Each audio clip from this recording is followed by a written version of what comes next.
خالف الیہود والنصارى، حدیث میں آتا ہے یہود و نصارہ کی مخالفت کرو. کوئی پیغمبر بغیر داڑھی کے نہیں آئے. اور فلا یغیرن خلق اللہ، تغییر خلق اللہ میں آتا ہے. بہت سارے دلائل ہیں. یہودی رکھتے ہیں اب تک داڑھیاں، ان کے مذہبی لوگ. تورات میں اب تک ہے کہ اللہ نے موسیٰ علیہ السلام کو کوہ طور پہ بلایا اور حکم دیا کہ آپ بنی اسرائیل کو حکم دیں کہ داڑھی نہ کاٹیں. تبھی تو آج بھی یہودی داڑھی رکھتے ہیں. وہ اتنا ان میں تحریفیں ہو کے بھی انہوں نے داڑھی کا انکار اب تک نہیں کیا، اتنی تحریفیں کے باوجود. اور ہمارے آپ اسکالرز دیکھ لیں جو جدید آ رہے ہیں، کوئی مصر سے پڑھ کے آ رہا ہے، کوئی فلانی جگہ سے پڑھ کر آ رہا ہے، یونیورسٹیوں میں پڑھ کے آتا ہی کہہ رہے ہیں داڑھی ایکچولی یہ مولویوں نے بنائی ہوئی چیزیں ہیں، اصل میں اپنی دکانیں چلانا چاہتے ہیں. پتہ نہیں ہر چیز میں مولوی کی دکان کہاں سے آ جاتی ہے یار. ہر چیز میں یہ اپنی دکان. اس کا اگر مولوی یہ کہنا داڑھی نہیں ہے، دکان زیادہ چلے گی اس کی، کیونکہ زیادہ تر تو لوگ تو نہیں رکھتے. ایسے اسکالر کو تو زیادہ سنیں گے یار یہ تو کہہ رہا ہے داڑھی، اتنا آسان کر دیا دین اس نے. دکان تو جب بند ہو رہی ہے جب داڑھی کو واجب قرار دے رہے ہیں. جس کو اپنی ٹھڑک نکالنی ہوتی ہے، مولویوں نے دکانیں منجن بیچنے کے لیے دکانیں، اور اپنا منجن دبا کے بیچ رہا ہوتا ہے وہ اس جملے کے ذریعے.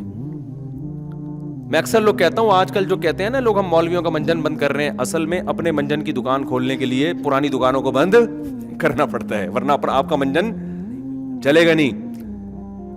تو ہر آدمی نے تو داڑھی اسلام کا حکم ہے میرے بھائی، تمام پیغمبروں نے رکھی ہے. یہودیوں سے میں تو گیا ہوں نا، ہانگ کانگ گیا، وہ اتنی بڑی داڑھی ایک بندے کی. میں نے کہا کون ہے بھائی؟ یہ جیوز، یہودی. ابھی ہم گئے وہاں جرمنی میں، اتنی بڑی بڑی داڑیاں ان کی. کیوں؟ وہ اب تک تورات میں لکھا ہوا ہے کہ اللہ نے کوہ طور پہ موسیٰ کو بلایا اور کہا کہ داڑھی اپنی قوم کو کہہ دیں داڑھی نہ کاٹیں. آپ کہہ سکتے ہیں قرآن میں دکھاؤ کہاں لکھا ہوا ہے داڑھی کا. تو قرآن میں یہ لکھا ہے من یطیع الرسول فقد اطاع اللہ. رسول کی بات کس کی بات ہے؟ اللہ کی بات ہے. رسول اللہ کے سفیر اللہ نے بنائے اس لیے کہ ساری باتیں اللہ نے قرآن میں کہنی نہیں ہے، تبھی تو سفیر بھیجا جاتا ہے. ورنہ تو پھر کیا ہوتا ہے کہ پھر پیپر پکڑا کے چلے جائیں نا. ایسا تھوڑی ہے. کچھ باتیں اللہ نے خود بتا دی، کچھ بتایا کہ یہ ہمارے پیغمبر بتائیں گے. اور بعض بہت اہم احکام ہیں اللہ نے نہیں بتائے، اللہ کے نبی کی زبان سے بتائے گئے ہیں وہ ہمیں. تو زانی کی سزا رجم کرنا یہ قرآن میں نہیں ہے، یہ اللہ کے رسول نے بتایا ہمیں، اور پوری امت کا اجماع ہوا، تواتر سے ہم تک یہ خبر پہنچی. کتنا اہم حکم ہے، قرآن میں نہیں ہے. نمازوں کے طریقے، نمازوں کے اوقات قرآن میں ڈیٹیل سے نہیں ہے. قرآن سے کیا پتہ چلے گا آپ کو فجر کب شروع ہوتی ہے کب ختم ہوتی ہے؟ بالکل ہی پتہ نہیں چلتا. ظہر کا وقت کب شروع ہوتا ہے کب ختم ہوتا ہے؟ بالکل پتہ نہیں چلتا. مغرب کا ٹائم کب ہے؟ بالکل پتہ نہیں چلتا. تو اگر آپ حدیثوں کو نکال دو گے تو اسلام تو ختم پھر. تو اس لیے پوری امت کا اجماع ہے بھائی داڑھی رکھنا بھی نہیں ہے. بعض لوگوں نے کہا اتنی سی داڑھی بھی بہت ہے، بالکل غلط ہے. اعفوا اللحا، حدیث میں آتا ہے داڑھی بڑھاؤ، اعفا کرو. اعفا اہل حدیث حضرات تو کہتے ہیں کہ ایک مٹھی بھی نہیں، بڑھاؤ کا مطلب کیا ہے؟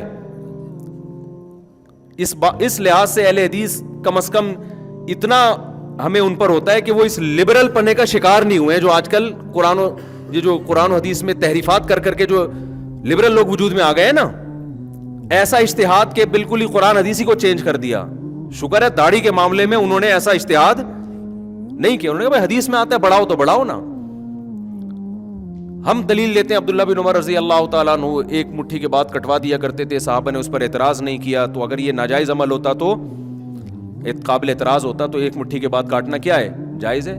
تو وہ حدیث کے ظاہر کو لیتے ہیں. تو یا تو آپ ان کے حدیث کے ظاہر کو لینا ہے تو فل بڑھا دو، یا آپ نے عبداللہ بن عمر اور صحابہ سے گنجائش لینی ہے تو ایک مٹھی کے بعد کیا کرو؟ بولو نا کاٹ دو. لیکن بھائی یہ میں نے بیان میں کہا نا کہ حدیث میں آتا ہے کہ یہود و نصارہ کی مخالفت کرو، داڑھی بڑھاؤ. پھر میں نے کہا کہ یہودی اتنی بڑی بڑی داڑھی رکھتے ہیں، تو کسی کو یہ خیال ہو سکتا ہے کہ تو یہود و نصارہ جب یہودی بڑی بڑی رکھتے ہیں تو پھر یہود و نصارہ کی مخالفت تو داڑھی کٹانے میں ہوئی، رکھنے میں تھوڑی ہوئی. سمجھ رہے ہیں کہ نہیں سمجھ رہے؟ تو حدیث کا مفہوم یہ ہے کہ یہود و نصارہ نے اپنے مذہب کو چھوڑ دیا ہے اور داڑھیاں کٹانا شروع کر دی ہیں. میجورٹی آج بھی عیسائیوں میں، یہودیوں میں داڑھی نہیں رکھتی. تو جو یہودی اپنے مذہب کو فالو کر رہے ہیں وہ داڑھیاں رکھتے ہیں. تو حدیث کا مطلب یہ نہیں ہے کہ یہودی اگر داڑھی رکھنا شروع کر دیں تو تم کٹانا شروع کر دو، یا کٹانا شروع کر دیں تو تم مخالفت میں رکھنا شروع کر دو.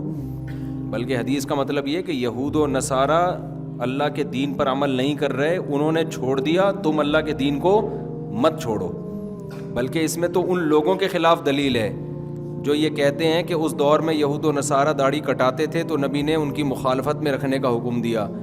اب تو مسلمان بھی کٹاتے ہیں, اب تو مشابہت ہی ختم ہو گئی.